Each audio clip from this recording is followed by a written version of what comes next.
Welcome to Intuitive Art Sales.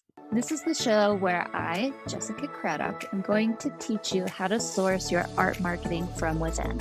You're going to practice claiming that authentic art business that you want and leading into the most natural way for you to get there.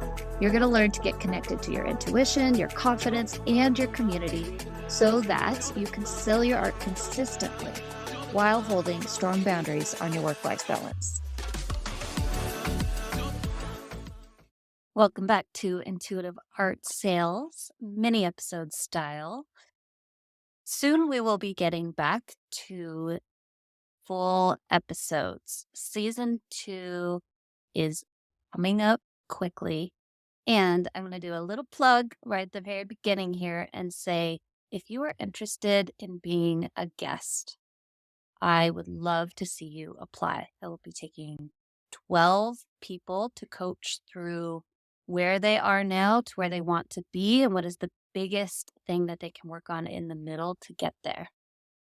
I will put a link in the show notes for you. If that's something that you're even maybe interested in, go ahead and apply and we can go from there. It's not a solid, yes, I'll be on your show. It's a, I would like to, this is me showing my interest. Okay. And just in case, I'll remind you again at the end. So you can go ahead and finish your episode and then go get that done. Back to today. I was talking to my mom about how so many of my clients identify as ADHD and thought that was a little bit funny just because there were so many of us. But also, maybe part of that is because I am, and so that is who I attract. But if you're here and you're anything like me, and I'm 95% sure, even if you don't identify as ADHD, you still always have new ideas popping into your head. Yes, I know. It's okay. On the one hand, you're incredibly grateful because these little ideas, they came just for you. Big magic style, right? On the other hand, they're a little bit overwhelming, and you know that there's no way that you're going to possibly be able to execute them all. And you want to make sure that you are grabbing on to the right ones before they fly off to someone else, but you have no idea what to do. You kind of get stuck in this overwhelm mode of what to choose, which direction should I go, what do I start executing, what do I put on the back burner, and it just almost becomes a place of frozenness, for lack of a better word. I don't even know if that is a word, but I think you probably get the gist. You get to where you can't really move because you don't know where to go, and you don't want to go the wrong way. So when you get to this place, what do? Well, I'm rubbing my hands together. Can you hear that? I feel like I had a bit of luck figuring this out lately. And so I wanted to share what's been working for me. And I can't say enough how much I am enjoying working like this. It feels like the most structure and freedom together that I have yet to find. So let me walk you through the 3 steps. Number 1, when you get to this overwhelmed place, it's time to take a step back. And that's usually pretty counterintuitive. Normally, it's more of a, oh, I have to go forward. I just have to go the right way forward. Instead, we're going to take a step back. And we're going to give ourselves some time. Even if you feel like you don't have it, that's when it's even more important. What we're going to do is a little bit of reflection. We want to ask ourselves 2 questions. 1, where are my biggest opportunities for growth? If you're doing the same thing that you've always been doing, you're probably not going to get anywhere new. So we've got to look at, how can I grow from here? And also, what is the first problem I need to solve? So if we're just looking at how can I grow, there's a million different options. But when we put the lens on it of in the context of today, what is that first problem I need to solve, it makes things so much more clear. You've probably heard me say, solve the first problem first. It's one of my very favorite sayings because it's so impactful. It's such a amazing way to change your mindset and the way you work. But depending on your awareness of what's happening around you, maybe you spend a lot of time thinking about it, and maybe you're just going through the motions every day, writing stuff on a to-do list and trying to check off as many as you can. If you're a little bit more on that side, you're probably going to need more time for reflection versus someone who is always journaling about their business and thinking about how they can move forward and what would be the best way. And whichever camp you are in, don't worry. We're still going to get you there. Okay. I actually put together some journaling questions to help you do a little bit of evaluating if you need that. And I will put those in the show notes as well. I'm not going to go over them right now because that would make this mini episode too long. But if you need help solving what are my biggest opportunities for growth and what is the first problem I need to solve, those questions are going to get you there. I will caveat that by saying, if you just read through them and think about your answers and then say, okay, where's my magic bullet? That's probably not going to work. Going to have to actually dedicate some time, some paper, some brain space in order to get your answers. And you don't have to do this all the time.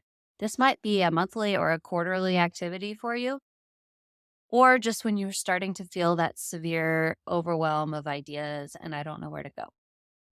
But I find if I do it about once a quarter with some mini journaling in between there, that usually gets me what I need. So number 2, we're going to decide based on our answers from number 1, we're going to decide what are our core activities. What I mean by that is the minimum that you need to do each week or each month that's going to give you the most bang for your buck. And I'm not referring to what people are telling you you should do. I'd almost rather you throw anyone and everyone's advice out the window at this very moment in time, because what you have just done is looked at your business. What do you need most right now? And what is the most effective, efficient way for you to get there? And so by doing that, you are, like I said in the intro to this podcast, we are starting to source our answers from within.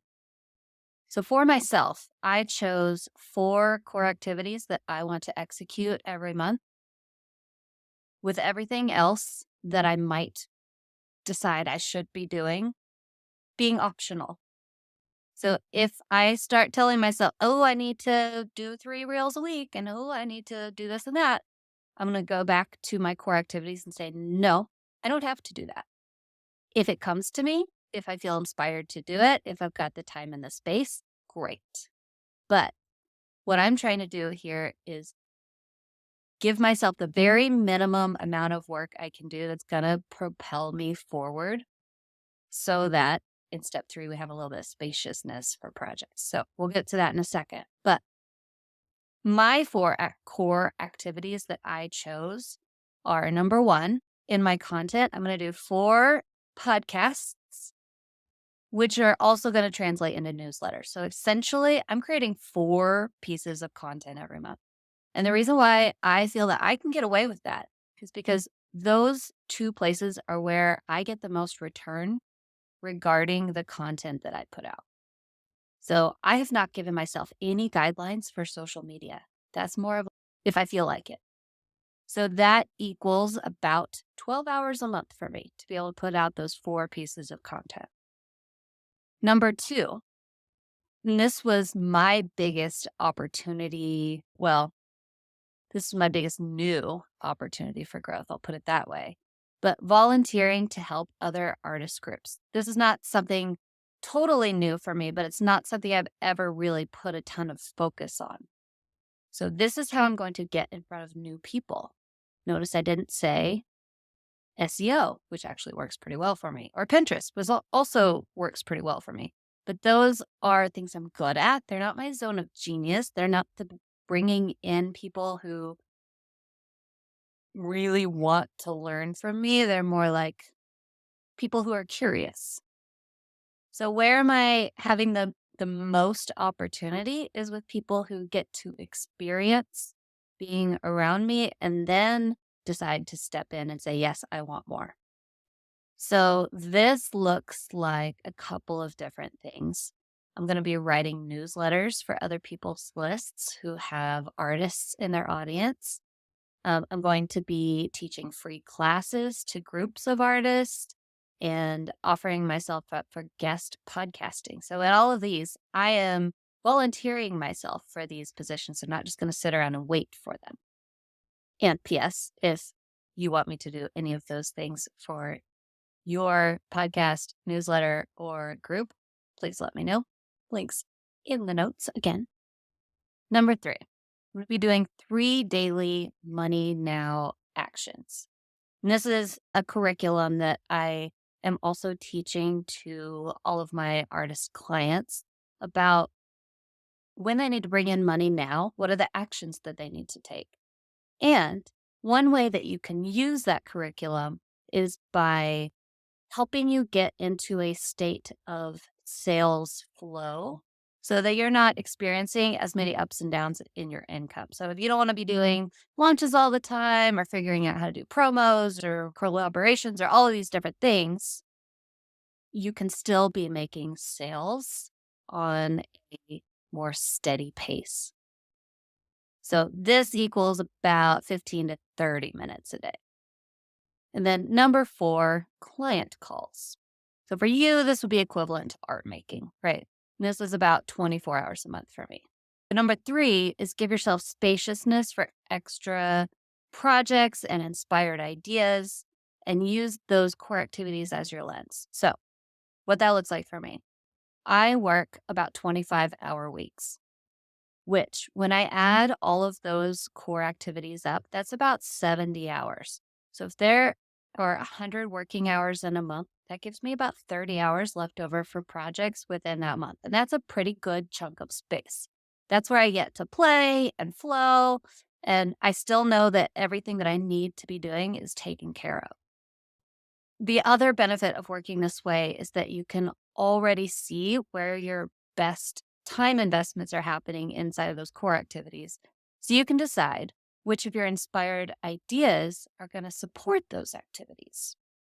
Mine might look like creating 3 emails about my favorite consistent income concepts that someone else could share with their list. And actually, I already did that one this week. I could create a pitching process to let artist groups know how I can help them. That would be a great project for me to do. I could get creative with how I interact with my email list. I could make behind the scenes videos for my clients. So you can see that all of these ideas fit into one of my core activities from above. When you give yourself guidelines for creativity, that's when some of the most effective, inspired ideas are going to come. They're not going to be just all over the place. They're going to have some structure to come to you. And as for the rest of your ideas, write them down. Write them down, write them down, write them down. They may be exactly what you need next go round. And you won't have to wait for them to come to you. They've already come to you. They just didn't have a space to live yet. So you can always revisit whenever you are re-evaluating all of these 3 steps. So these 3 steps are my favorite new way to work. It feels clear, it feels purposeful, it feels inspired and flowy. And that's what we're all looking for, right? Can I have an amen? Okay, I said that I would remind you if you are interested in being a guest on Intuitive Art Sales for season 2, the full length episodes where I essentially give you a free 30-minute coaching session. Don't forget to apply. In the show notes below, you will find a link to do so. And if you have questions, feel free to email me. I will also drop my email address down there. I hope you have a beautiful rest of your day. and I will see you next time. Thank you so much for listening to this episode. If you haven't yet, be sure to hit subscribe so that you can get new episodes loaded straight onto your phone as soon as they're ready. And if you have a couple extra seconds in your day, would you take the time to rate this show with how many stars you think it deserves? I would be ever so grateful. See you next time.